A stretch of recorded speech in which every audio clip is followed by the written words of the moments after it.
Hello everyone, this is the Godfather Dictator. Welcome back to my Watchdog no damage walkthrough on realistic mode. This is part 16. This part will contain 3 main missions. We're almost done with the game. We're in Act 4. This is a mission called the Rat's Lair.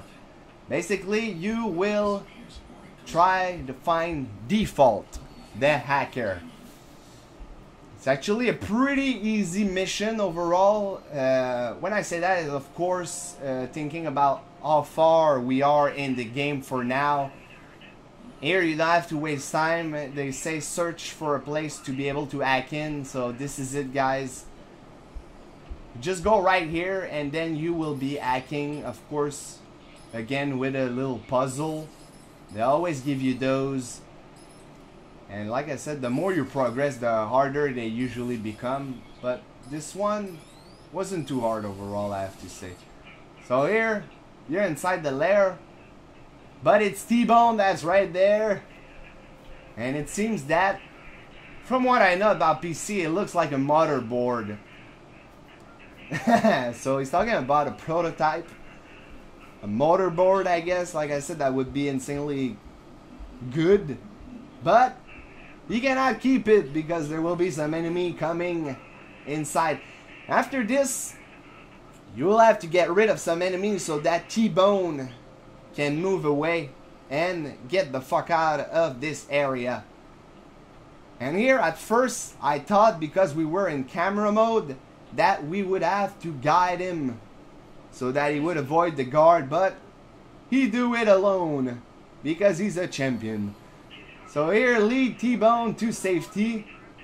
So you go up right here. I'll be hacking right there. And I'll just mark the target around so I know where they are. And it's weird. Did I just read that a guy has a zombie fetish? That means that like he likes zombies?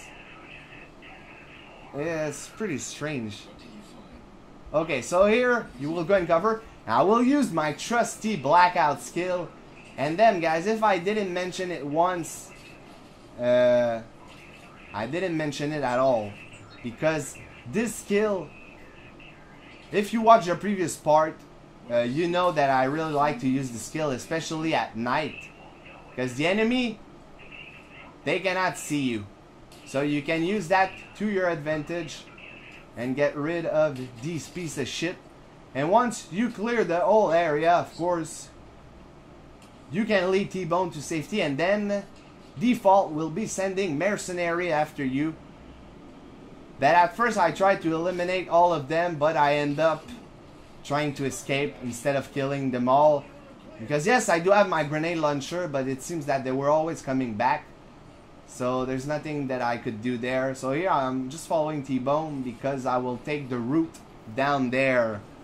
And look, I take out my grenade launcher because I need to be ready for Default calling his mercenary. And he will send you actually a text message. A sex message? Yeah, he's sexting. Now he will send you a text message. And he will be telling you, I released the hounds. But not the one from Game of Thrones. If you get the reference. You see right here? Question mark. Enemies are in pursuit. So now I gotta wait for these pieces of shit that they get inside the garage. I killed one right now. There's a couple of more cars, but it seems that some are getting out of their car.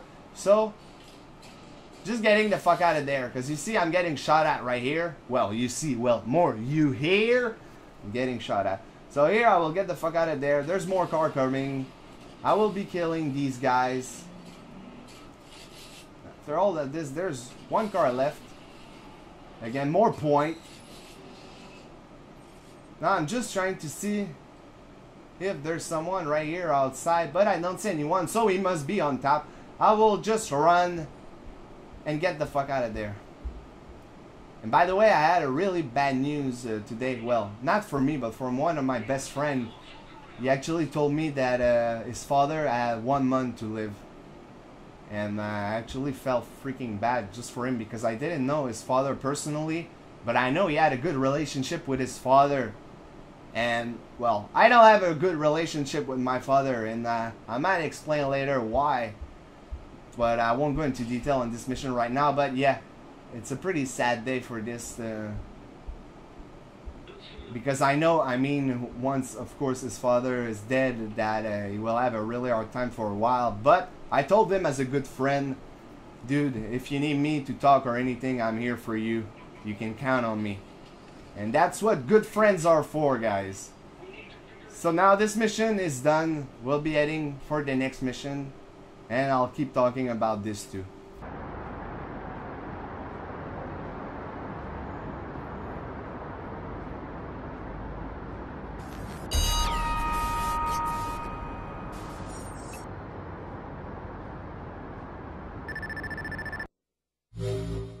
Okay guys, this is the mission where we go personally after default in a private club. So yeah, what I was talking about when my friend called me, it's because his father has 1 month to live, but it's because they didn't know for a while what he had, you know, and I won't tell his name because it's personal. I just want to talk about the story itself because I think it's important to be ready for this kind of stuff, you know, losing someone close to you. I personally never lost anyone really close to me. I mean, no parents, even though, like I said, I don't have a good relationship with my father for many reasons. But, yeah, I never lost anyone close. But even though people said they know how you feel, well, till you lose someone really close to you, you don't know what it feels like. But what I told him is because he has 1 month left, you know, you should make the better out of it. I know it sounds weird, you know, saying make the better out of a crappy situation, but that's what you gotta do through your life. Because if you don't make the better out of each situation, you always, if you want, keep the negative side of it. And I don't know, you will poison your whole existence doing that, you know, if you only retain the bad stuff that happened. And, well, it's because these experiences that are so hard, in my opinion, are experiences that make you grow up as a person, you know. And I think it's really important, like I said, to make the better out of it. And all comes from your attitude, okay? What I mean is how you see things will impact on how you deal with these things logically. Because if you tend to always see, you know, the negative side of each situation, when you lose someone close to you or really important, well, you won't be able to deal with it simply because you always have a bad attitude towards pretty much everything, you know. So logically, how do you want to be able to deal with a situation properly and you know, well, learn something out of it when you always see things the negative way, you know. And your attitude in life in general is pretty damn important. And if I had a bad attitude myself, for example, I wouldn't even be doing these walkthroughs anymore, because I personally still think that I don't get enough support for these walkthroughs that I put, well, let's just say I put more time than any regular walkthrough out there, okay? So if I had a bad attitude toward the stuff, you know, that I'm doing, and I thought I shouldn't continue, I would have stopped since a while, like I said, because I do not get the support that I hope for. But don't worry, this won't stop me. I will still continue doing my no damage run until it becomes more popular. And of course, the tendency of people getting more serious in gaming change, because people like to kid around in gaming nowadays. And here it's funny, because you check his income as a DJ, 8 million per year. And don't get me wrong, it's totally possible, because some DJ nowadays make a lot of million per year. They do make a lot of money, especially the big ones. So I wasn't surprised with that number, but I just think it's funny seeing a guy, the DJ, and he makes 8 million per year. So I will stop talking about my life right now. I will continue this in the next video, because of course I have a lot of stuff to say about me, and you guys personally don't know me. So I will try to, you know, talk more about it in the next few videos so you guys get to know me. And here, it may look really easy to get through this part without being damaged, but actually if you don't do what I just did right here, you will get damaged by the fire. And same here. If you go totally outside, you will get damaged because he will burst the junction box on the wall behind you, and there's nothing you can do about that beside what I previously did of going out a bit and then coming back inside. Again, in this mission, I will use my trusty blackout skill because you can get rid of all the enemies really easy, you know. They don't see you, so you can use that to your advantage. And even here, I abuse and I start shooting the guy like a madman. Same here too. Like, say hello to my little friend. After this, there's one sniper left. Shoot them in the head. Well, shoot him. There's not multiple sniper. I will shoot him in the head. And after this, you will be running after default. And this is where it's weird here. It seems like there was a jump that I never saw before, because I end up rolling down on the floor. So here it's weird because it says target escaping, but I didn't even see him yet. So how can he escape without me seeing him? So here, you go over your car for no freaking reason. No, I mean, what the fuck? What was I thinking there? Going on my car instead of in my car. So here you can take the shortcut and of course go through any fences that you see. You don't care. If you have to kill a civilian to catch up with him, do it. Don't be scared. You just have to go stop some crime fighting after this, and your reputation will go back up alone anyway. So here you gotta get close enough to download all the data. And it's funny because it actually made me think of a certain fixer contract in the side mission, that where you gotta go download data, and after once you then download all the data, you basically have to take down the target. And this is what we have to do right here with default. And be careful, because once you download all the data and you have to take him down, if I remember correctly, again, I'm not sure, 100% sure, but I think this guy has a gun. So if you're thinking about taking him down, starting to run after him to take him down with a close range takedown, well, I would suggest that you revise your strategy. And here I lost the collection for not even a second, half a second maybe, and I got it back right after. And I have to say, I download the thing really quick because look here, I'm already taking him down.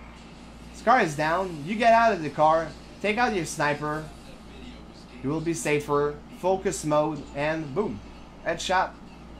And default is dead. And it's funny because I actually walked to him right now because I want to shoot the guy in the head.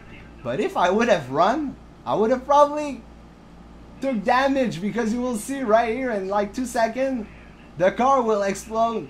So just think, if I would have run, would have made a whole difference in the freaking mission. And actually here, I was happy that I didn't run. So one more mission left for this part.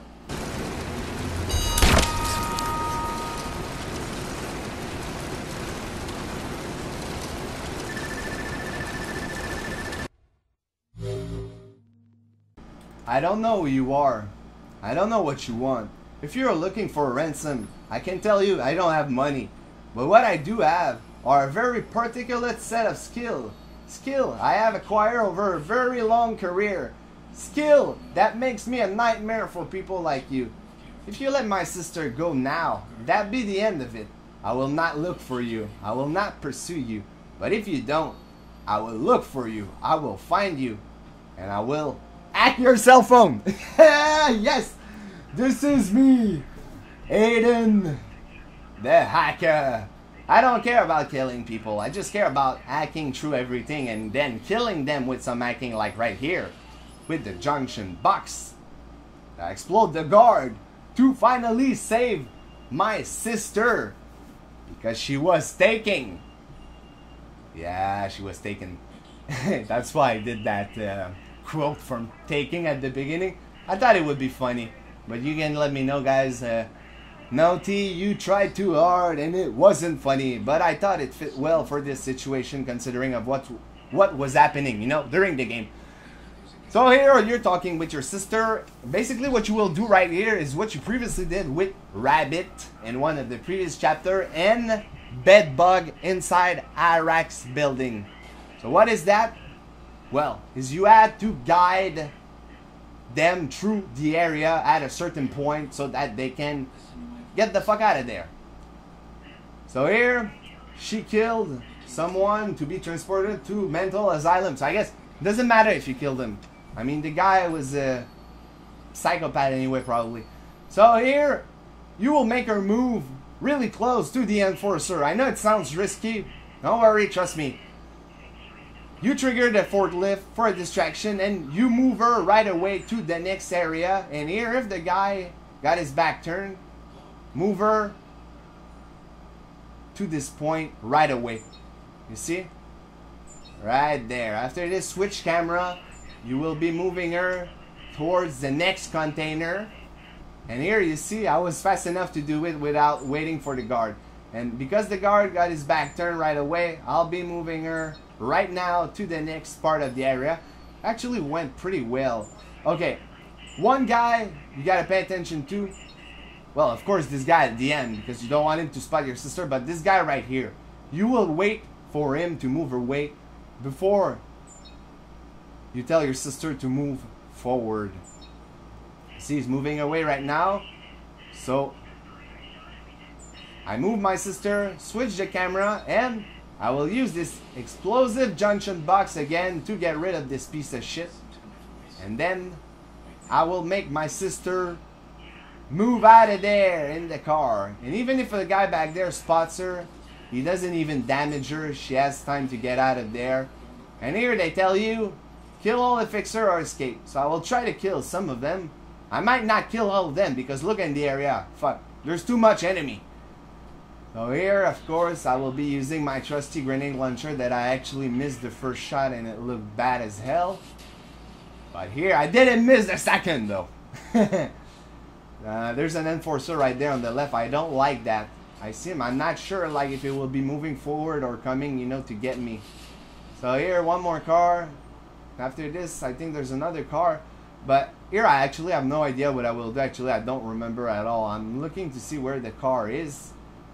But the guy got out of the car. And now he's back in the car. Because you don't see the red point anymore. So it's pretty damn strange. So here, I think I will be shooting his car. And why did I move there like an idiot? Now I have to trigger a freaking blackout because I moved to the wrong point and the freaking enforcer saw me. And here I'm taking a big chance, guy, going in close range takedown like this. But not so much if I disrupt his comm. Here is just some extra point. I won't be taking down all the guys in the area. I will be getting the fuck out of there. Simply because we're at the end of the mission. And as I said many times before, you don't want to take any useless risk. Especially at the end like this. So I will be going on top of that container. I will be hiding. And after this, once I escape the fixer, this is the end of that part. There's two more parts, guys. The next one will be, I think, 3 more missions or something like this. And the last part will be the final mission in one part. Because with all the credit and stuff, it's really long. So I hope you guys enjoyed the part as usual. And thank you for everyone who has been supporting the run so far. Even though there's not much people dropping a like. So I assume most of you guys are not that interested with this walkthrough. But still, I appreciate everyone who enjoy these walkthroughs and take the time to watch them. So, see you on the next part, guys. Peace out.